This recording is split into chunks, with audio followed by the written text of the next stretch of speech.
Hi y'all, it's me again. I'm going to be continuing reading from my book, The 1900s. Roosevelt takes the helm of reform. Now, not much more than a year later, the Harvard-educated, rough-riding cowboy with a squeaky voice was president of the United States. The public soon showed genuine fondness for their first exciting presidential personality in many years. Roosevelt was well prepared by his background, his education, and his interest to deal with the new problems facing a recently industrialized and imperialistic nation. By nature, he saw all public issues, whether domestic or foreign, in moral terms.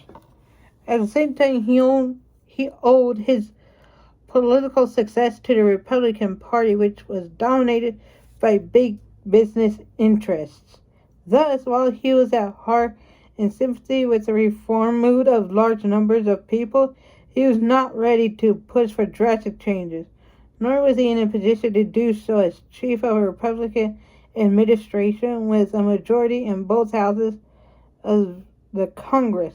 His first message to that Congress in December 1901 seemed conservative enough. However, he did say, finally, that the existing laws and attitudes concerning great wealth and monopolistic business were no longer sufficient.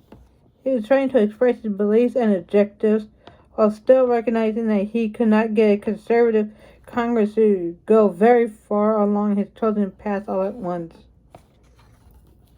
Domestically, Roosevelt's biggest problem was that posed by the growing concentration of industrial and financial power. To what extent, if any, should the federal government control or regulate or dissolve this new type of business organization, popularly known as a trust? In foreign affairs, Roosevelt was happy to play the role of chief of a mighty nation concerned with peace and war in Europe and Asia. A particular field of possible achievement that interested him was that of the conservation of natural resources. Although a small start had been made a dozen years before by setting aside some federally owned land as forest reserves and parks, it was Theodore Roosevelt who first brought conservation to the nation's attention and who put a comprehensive policy into effect. Roosevelt's interest stemmed from his love of the outdoors and from his experiences in the West. With his strong support, the Newlands Act became law in 1902. This law authorized the government to build irrigation projects in 16 western states and use the proceeds from the sale of such irrigated land for further projects. A forest conservation program was consolidated and pushed by the dedicated Gifford Pinchot, I think that's how you say his last name, the first American professional forester. When Roosevelt took office, there was about 45 million, I think, acres of land in the government reserves. During his time as president, he had almost 150 million, I think it is, acres. At one point, faced with a bill from Congress that would require that body's approval before any more forest reserves were created in certain states, Roosevelt gleefully established or increased 32 such reserves just before signing the bill into law. At Roosevelt's urging, a Department of Commerce and Labor was established by law in 1903, and it included a Bureau of Corporations with authority to investigate the conduct of corporations engaged in interstate business. This was the first step in the president's program for dealing with the new business giants. By 1904, it was time for another presidential election. Roosevelt had achieved wide popularity with the people and had consolidated his power within the Republican Party. He was easily nominated. The energetic incumbent was elected by an unprecedented margin of popular votes. He was now president in his own right. He was also the most prominent leader of the progressive movement.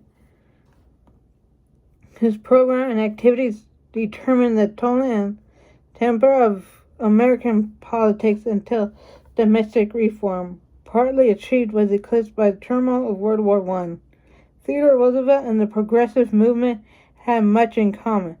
Both the president and the leaders of the progressives thrived on idealism and moral struggle, while in both cases the goals sought were clearer to them than the practical methods necessary to achieve those goals. Some aspects of the movement were inherited from the populist agitation in the latter years of the 19th century.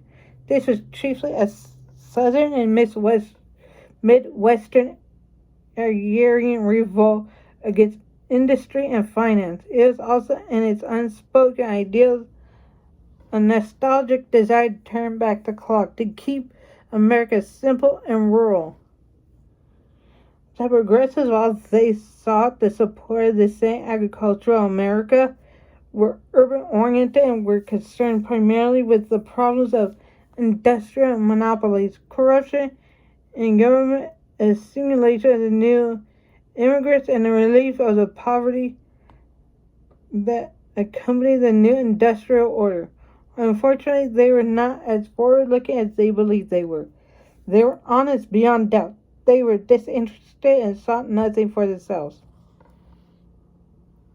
except perhaps that some of them thought they deserved to rule over their less favored neighbors. They did not believe the new industrial revolution could be denied, but they hoped to solve the problem of too much power in the hands of the great corporations by breaking those giants up into smaller units. While in some measure they saw a better lot for the worker, at heart they feared labor unions almost as much as they did corporations. And for the same reason, they too might become powerful and monopolistic. They wanted also to Americanize the immigrants so they would be better citizens, but in truth they looked down on the foreign-speaking, badly dressed, uneducated men and women who were arriving in large numbers every year from Europe. They did believe in democracy, and they did believe that human nature could be changed by education. They believed in progress, but it was a progress that had as its goal a world in which all would emulate their manners and morals as well as behave like good citizens in political affairs. As president, Roosevelt was looked to for leadership in the fight for progressive goals, but he sometimes disappointed his followers. He did get more radical as time went on. Toward the end of his second term, he proposed that the stock market be regulated, argued that the laboring man should get a larger share of the wealth he produced, and denounced the speculative folly and the flagrant dishonesty of a few men of great wealth. A start was made and some specific steps taken, but Roosevelt's chief contribution to the cause of journey considered to be the publicity he gave it. But while the progressive movement, with the aid of some political leaders, was opening the 20th century battle for reform, American industry and finance are daily growing in wealth and power in the new economic world. Please like, comment, and share down below. And if you're on TikTok, please follow and like me. Okay, bye.